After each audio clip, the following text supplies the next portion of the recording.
host, Nikki, and I got Rick with me. And welcome to the Follies theater production for this beautiful day, the December the 12th. 13th, almost. 12th. It's the 12th. It's not the 13th yet. I was counting on you, Rick, Sorry. to be able to, yeah, okay. So Rick is the representative for the troupe that's going to be performing next, and I'm going to just let him tell you about it in whatever way. Guys, we're super excited. We're all here together to have some fun and play. We're going to do some improv. We are the Vintage Improv Festival Academy for Advanced Performance Ensemble, inspired by Liz Allen. We're so excited to be here. We need a suggestion to get started. So if you would be so kind, please start typing things into a place where we'll see them, into the Facebook message or something. Nouns, verbs, nouns, mainly nouns. Think mainly nouns. But It's a holiday season. please Why start not a typing things. suggestion from the holidays or something? Give them a little. That would be amazing. Yeah. Give us a holiday-themed suggestion if you are so moved. Meanwhile, we're going to pop up and say hi. Here we come. Here we're all here. We're busily awaiting your lovely suggestions. See, we're lying in wait in a really amazing way. Excited about the concept of performing for you.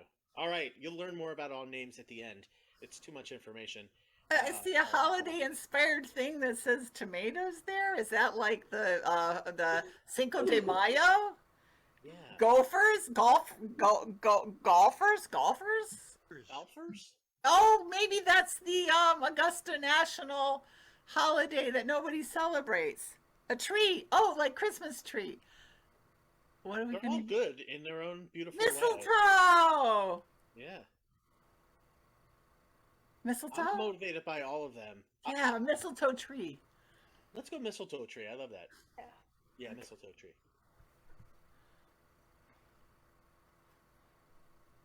Once upon a time, there was a young man named Albert who lived in a beautiful cottage near a stream, very close to a very, very tall tree. And it always seemed like the tree had beautiful foliage all on it and around it. It just lit up the whole area, this beautiful tree. And there was one other thing that was interesting about it.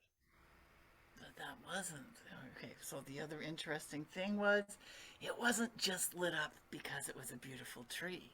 It was lit up because of what was going on underneath it. Because everyone in the whole town knew that that was the tree with the magical mistletoe ball in it. And they went under the tree, and lo and behold, you know what happened. Yeah, and the local hospitals knew what happened because babies wound up being born kind of around September, in October. And, well, this was the way that the village ensured that it would stay viable as a growing population. So Albert decided he was going to join forces with Mary Ann and plant more trees because this tree was not yet replicating without some assistance. Which is, after all, ironic, because of all the trees you would think would replicate without assistance, you'd think it would be this one. But no, it took a lot of fancy horticulture, and they couldn't quite make it happen. So they contacted the state cooperative extension to find out what it took to get a mistletoe ball tree to thrive. The And then one cooperative day, extension was unfamiliar with mistletoe ball trees. And they offered to come examine it. But Albert and Mary Ann and the people of the village, they were too worried about outsiders maybe wanting to cut it down. so one day, Albert and Marianne, when they were very old, sat under that tree with their two children. And then Albert said to the two children, "Let me tell you something about life," he said. if you plant a tree and you'll never be able to sit in the shadow, you've understood the purpose of life. And the children looked up at Albert and went, "Yes, I understand." However, inside they were going, "I never understand a word that guy says." And the mistletoe tree, ball tree, lived on happily, healthily, ever after.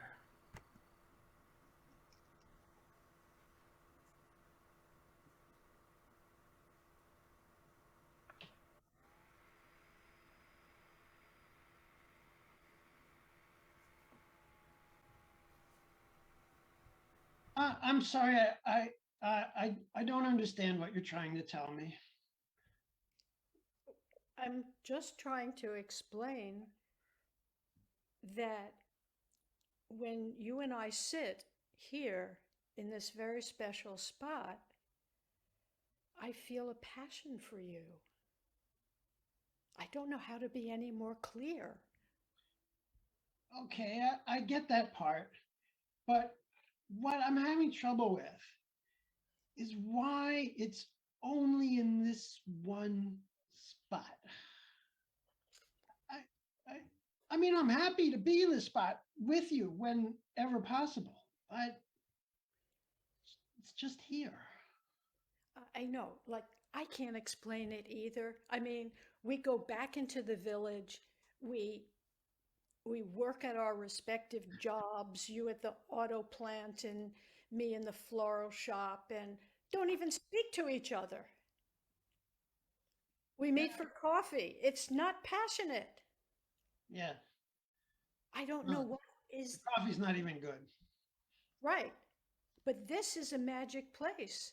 So Yeah. why not grab the magic when we can? No, that's good. That's good. Sometimes. Well, okay, all right. I'm just gonna say it. Grabbing the magic when you can. This is like a foolish idea as far as I'm concerned, because who knows what craziness can happen, and that is what happened to me. I didn't grab the magic. I was invited to go out around 1:30 at night. I got a phone call from this artist that lived in the community that I did. I wasn't really interested in him in that way, but he was a very intriguing person, and he invited me to go out horseback riding under the full moon. And I didn't know much about horseback riding except I could stand horses. I couldn't saddle them, but I could stay on them. And I was like, oh, that would be like kind of scary, but kind of cool. So I'm going to go horseback riding in the moonlight. And another one of my friends, who later became my husband, told me he thought the guy was manic depressive and on a manic cycle, and that I should steer clear and not go out horseback riding with him because he probably had some mental condition that I should be afraid of.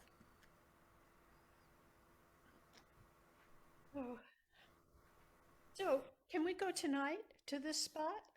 To our spot? And let's just see what happens. I just have a feeling that you're afraid to be with me anywhere else. And I don't think I'm that scary. It's not that you're scary. Yeah. No, it's not that you're scary. It's just that I can imagine all sorts of things when I'm there. And that makes life look a lot better. No, I guess I'll have to be satisfied with being part of your imaginary life, but maybe your real life too sometime, eh?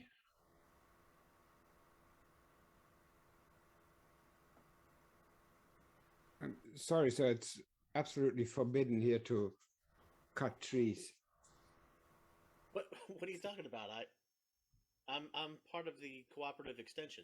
I'm chopping a couple trees down. It's no big deal. Yeah, but you have to fill out form 25B/C first, and we didn't receive any of set form in the last 2 weeks. So I assume you haven't filled out the form yet. So I need to report you to the authorities. Uh, we haven't met. My name's Dave. I'm from the cooperative extension. I'm Robert. Good to meet you. But Yeah, nice to meet still, you. we're doing things by a code here. What's a club you're in? You were talking about? It's a cooperative extension. And they're not aware of how we run things in the city here. Is that a hippie community? We're like a loose affiliation of people that are like-minded, but we're not part of the main group. We're sort of like an offshoot of the. That sounds pretty much like a hippie community to me. I mean, we are unfamiliar with trees. I am very fond of cooperative extension services. And a year or so ago, I read a newspaper article about growing your own mushrooms, just exotic mushrooms that you could grow in your house. And after some period of time, they would blossom, and it sounded great. And they talked about how they put out spores. So there were more and more. And I worried about our breathing spores and whether that would be allergenic, and whether in fact mushrooms would like grow in the grout in moist places in my kitchen. So I contacted any number of cooperative extensions, some of whom just declined to weigh in, but one of whom told me they thought it was a pretty safe thing. And it's still one of my goals to grow those mushrooms. And I hear what you're saying, Robert. It's just, I think I'm a little bit more of an expert on trees than you are. If I don't cut a couple down, they'll grow all over the place. So. Yeah, but the thing we were trying to grow more vegetation here in this fine city of ours. Robert, and are you married? What you're doing is kind of against our policy. So if you cut down oak and you make holes for spores, you can inject some mushroom starter. We'll call it starter, but it's really just mushroom spores. So the person I was dating at the time decided that she was going to start cultivating mushrooms this way, and went to a mushroom extension seminar where she came back with all these spores wrapped up in newspaper and in multiple plastic bags so they would be contained in the back of her then Civic. I am allergic to mushrooms. That is the spores of mushrooms, not the actual mushrooms. I was never able to be in that car from that day forward. Whoops. Oh, look, I dropped something on the ground. Wow, that looks like a lot of valuable spores. I hope I remember to pick them up and don't leave them here where anybody could get them, like Robert. Are you and your friends aware that sometimes things cannot be reversed? Like if you extract that tree from that forest, it's never going to be the same forest again. You are married. I can tell by the way you're talking, Robert. Anything can be reversed. Honey, I've decided, even though we live in a small apartment here in Waltham, Massachusetts, I would like to grow horses.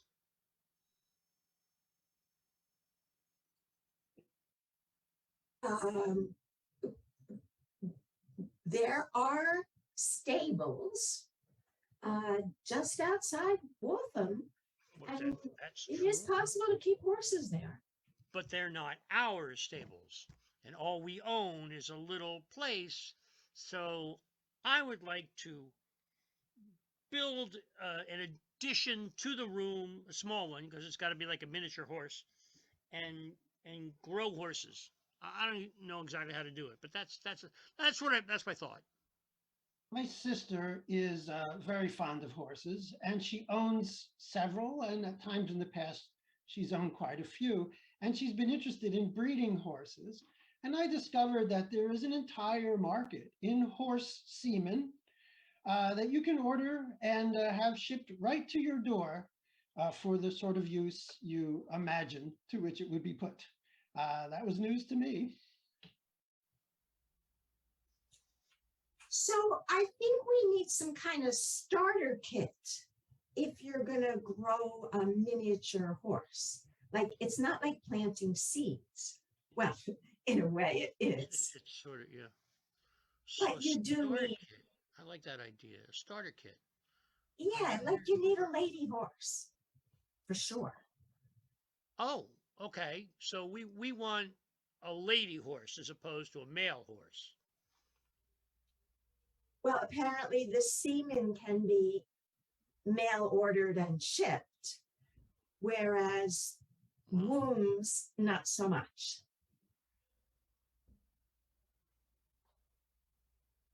I wonder if that's true for humans too.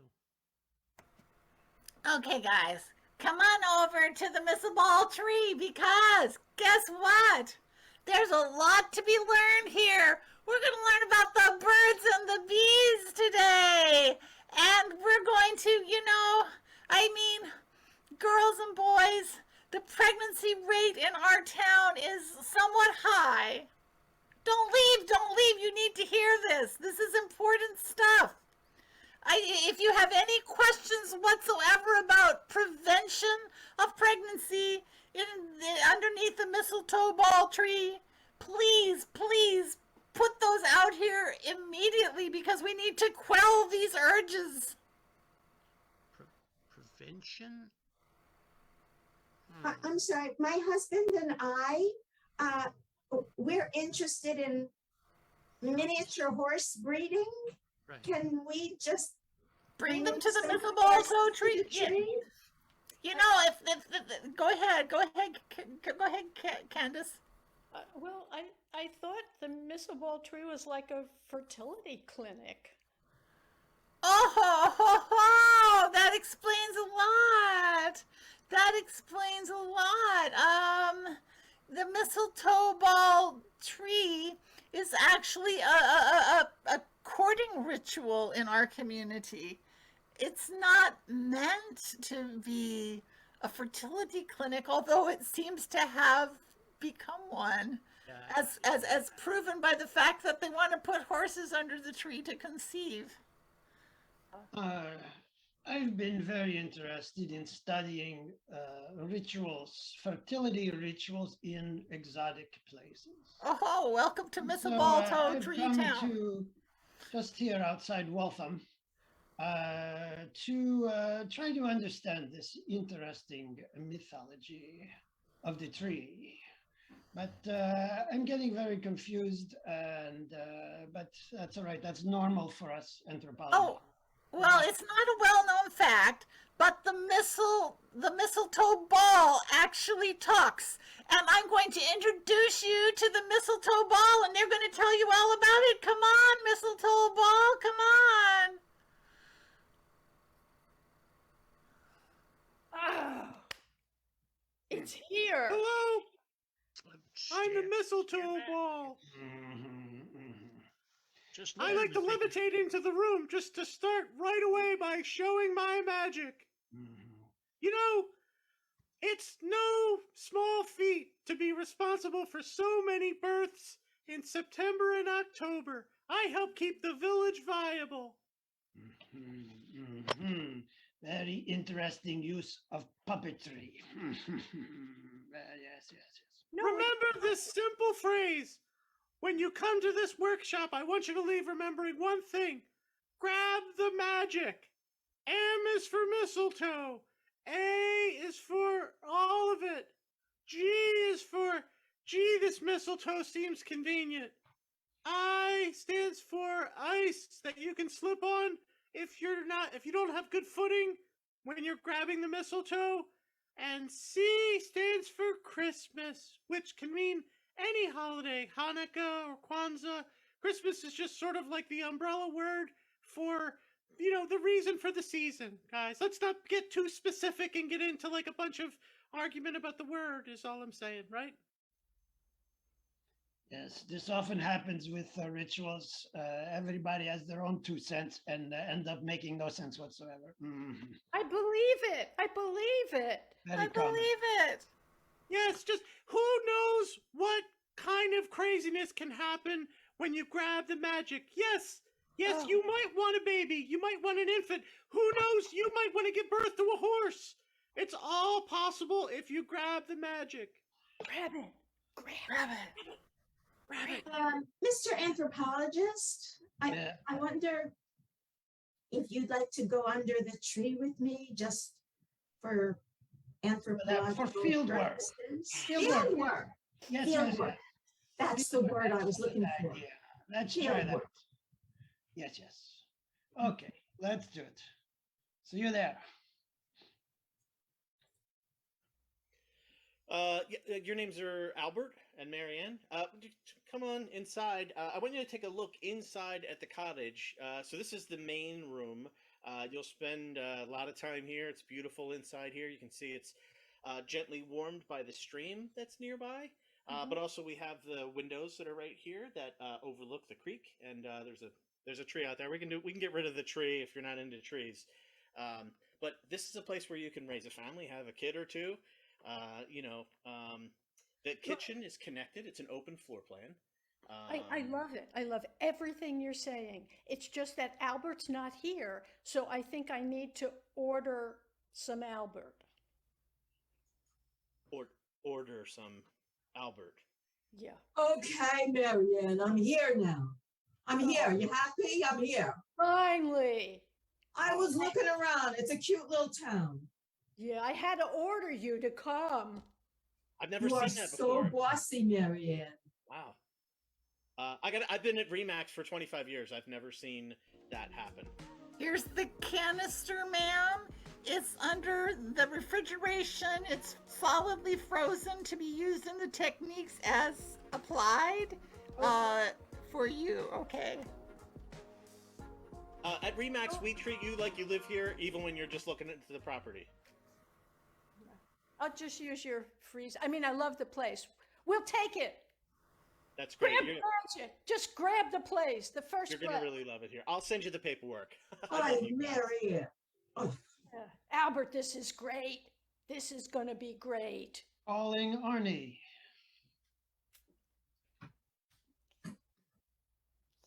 Hey, man, those mushrooms. Good mushrooms, man. Yeah. Did you try those mushrooms I sent you, man? I thought they came with a manual, but they didn't. And then Emmanuel Just- wasn't available. I just had to send them myself.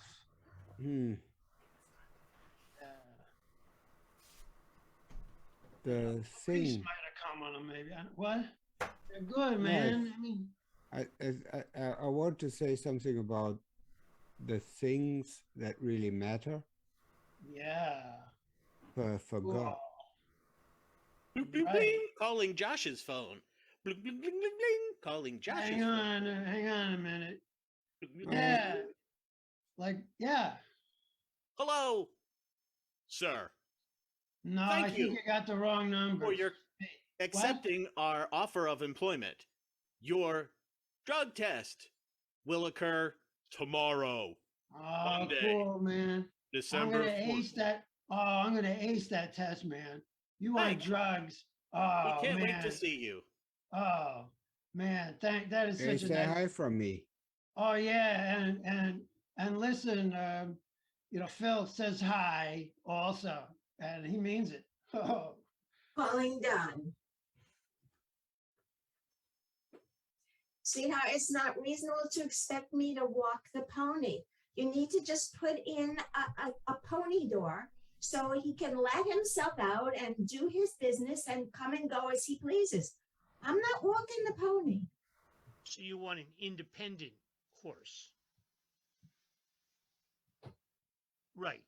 If I it get was it. a dog or a cat, they would have to fend for themselves. Like, it's your animal. Yeah. Yeah. I think that's somewhat doable.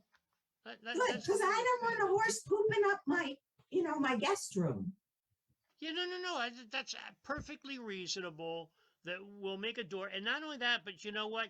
He can actually stay on one side of the kitchen, so he doesn't get into the food. I live in a town that is so regulated that your bicycle and your cat have to be registered with the town, and the cat has to be on a leash when it's outside. But I wanted to mention that I'd gotten a letter in the mail that I'm not quite sure how to deal with. Maybe you could help me out because it says that there's an ordinance about using charcoal grills around animals, and I don't understand the connection. Yeah. The fire department is so worried Right. that an animal knocks over your grill. Set the entire town ablaze. And they have Dalmatians, right? They have Dalmatians at the firehouse. I'm calling the mistletoe ball. I don't care what they say. I presented you as a bona fide, real entity, and you were Oh, disrespected. yeah, I mean, to be very honest with you, this happens to me a lot. I don't know if it's my voice or like just the je ne sais quoi or something. It's You have such je ne sais quoi, and I feel so guilty. I never asked you your first name. I just call you Mistletoe Ball. Mistletoe Tree Ball. What's uh, your first name? yeah. Well, so it's Genevieve is my actual name. Genevieve. Yeah. Genevieve. Oh, I am so honored to know that your name is Genevieve. Thank you so much. I have to apologize for the anthropologist. He was totally, he's not part of our community, you know? Well, to be honest, I mean, there's only so many wishes that I can give. If it wasn't for cynical people, my magic would be used up more quickly. I spend most of the year restoring my magic powers by hibernating in a tree above where people can see me. So I I, love the cynics. I wish that I could hear a story so sweet that it would put me to sleep every night in comfort and joy for the whole year. I believe that you deserve such a story.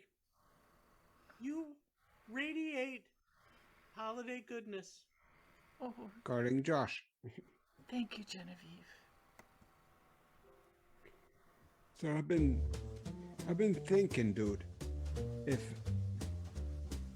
there's magic happening and then the authorities come with all their forms and regulation, then the magic disappears. So in a way, we can't have both regulations and rules and magic. No, man, that is the point of the rules and regulation, is to eliminate the magic. You got that right. That's it. That's the point, man. So you think there's magicians on one end of the spectrum and then government Bureaucrats. officials on the other end? Mhm. Yep. Oh, that's a battle. Let me tell you, the battle of the magicians versus the bureaucrats. Oh, don't underestimate the bureaucrats. That's why there's so little magic. I think I they're winning. am a bucket of generic horse semen. I'm not well marked. There's no idea to know exactly what is inside the container. I mean, you get a general idea, but I'm kind of run of the mill compared to other horse semen. What What I know I can pride myself on is they can never take away my potential. I'm pure potential. I'm a turkey baster, and I'd love nothing more than to baste a turkey once in a while. I'll tell you that. But that's not what I'm used for. Oh no, oh no, it's right up the back end of a horse with me. Well, it's better than being left in the drawer all year, I suppose. I'm the freezer department of the refrigerator freezer that's in the kitchen. Um, there seems to be some unknown things there. I'm sort of used to it.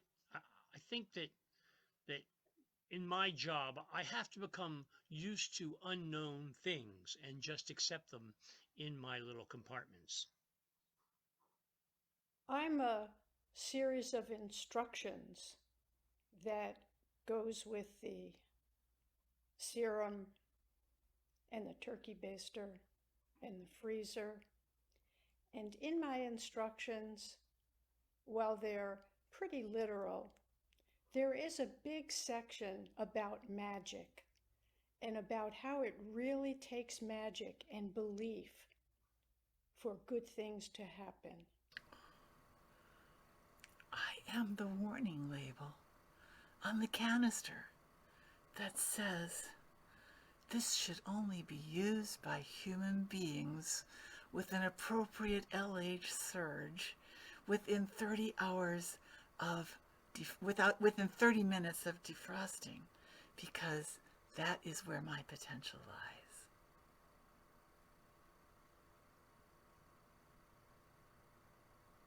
I am an orgasm. I want to come into being. Sometimes fertilization is so thrilling. Even sometimes with a turkey baster.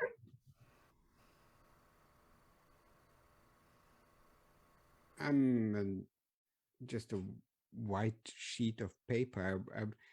Somebody wanted to write the instructions for orgasms on me, but turns out there aren't any, and so I'm just a white sheet of paper.